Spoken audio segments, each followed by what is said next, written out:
If you ever thought of the night sky, or you are just curious, or you ever thought that how scientists measure the light of the night sky, then this video is for you. In this video, we are going to analyze a research paper called Night Sky Brightness Measurement, Quality Assessment and Monitoring. So, let's begin.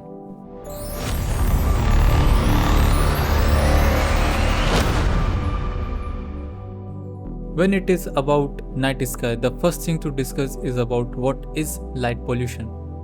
Light pollution doesn't just hide the night sky, it actually disturbs our sleep, it confuses the wildlife and wastes energy.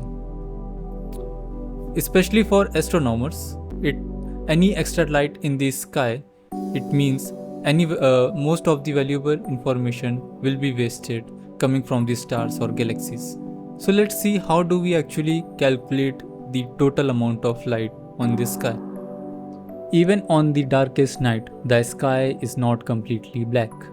It is a combination of many different sources of light combined together.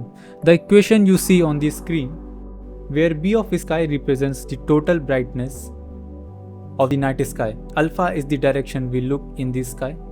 Gamma is the height above the horizon and T represents time, because sky changes throughout the night.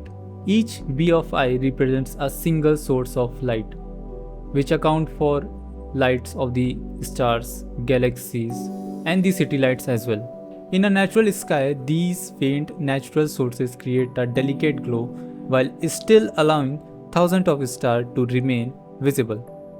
But in modern cities, artificial light is scattered throughout the atmosphere and create sky glow, overwhelming the natural balance of the night.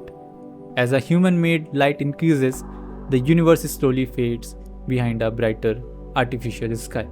We have seen that how to calculate total amount of light. So let's see what happens to the light in the Earth atmosphere. The way light behaves in the Earth atmosphere is controlled by a process called radiative transfer. As light travels through the air, some of it is absorbed, some is scattered away, and some added back into the beam. The equation you see on the screen here, I mu represents the intensity of light. Tau mu is the optical depth, meaning how much atmosphere the light passes through, and S mu is the source function, representing the light added into the atmosphere through emission or scattering. In simple terms, the equation says the change in light intensity equals the light removed minus the light added. Two major types of scattering shape our sky: Rayleigh scattering and Mie scattering. Rayleigh scattering happens when tiny air molecules scatter short wavelengths of light more strongly.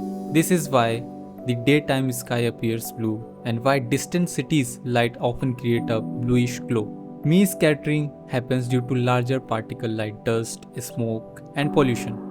Unlike Rayleigh scattering, it affects almost all colors equally, which is why clouds appear white or grey.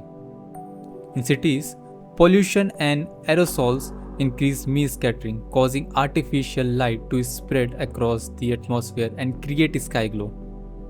This scattering is what makes the night sky brighter and slowly hides the stars from view.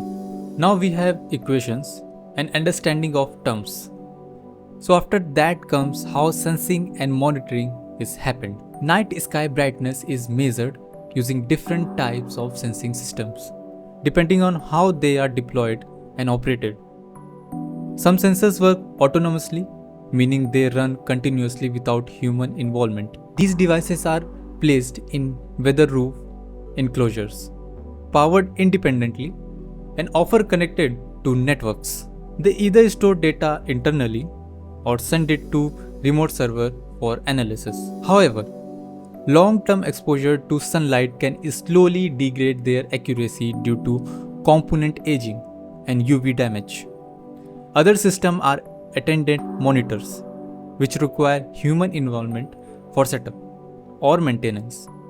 These include portable imaging system or vehicle-mounted sensor that collect data while moving through the different location. Although flexible, they require manual handling and data processing. In both cases, the goal is the same: to continuously capture how bright the night sky is across time and location. Monitoring refers to the repeated measurement of night sky brightness to study how it changes from minutes to years. Autonomous monitoring system can operate continuously, storing or transmitting data automatically. They allow long-term observation of sky conditions, especially in remote or urban areas. However, interruptions in calibration, power, or data transmission can affect reliability. A key challenge in monitoring is temporal sampling, meaning how frequently measurements are taken. Natural sky brightness changes over time due to air glow, moonlight, and atmospheric conditions. In cities, artificial sky glow often dominates, making changes appear smoother or less noticeable. To visualize long-term trends, scientists often use NSB histogram or time series plots, which show how sky brightness varies across nights. These tools help identify patterns such as clear skies, cloudy amplification, or city lights, or dark sky condition. Now let's see what are the measurement units which can be used to measure the brightness. Night sky brightness is expressed in several different units depending on how it is measured and interpreted.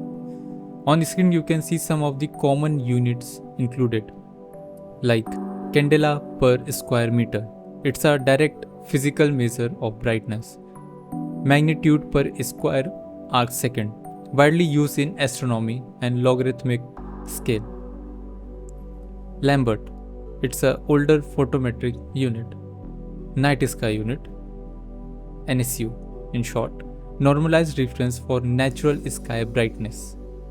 Because different instruments and method use different spectral sensitivities, converting between unit is not always straightforward. This creates challenges in comparing measurement across studies.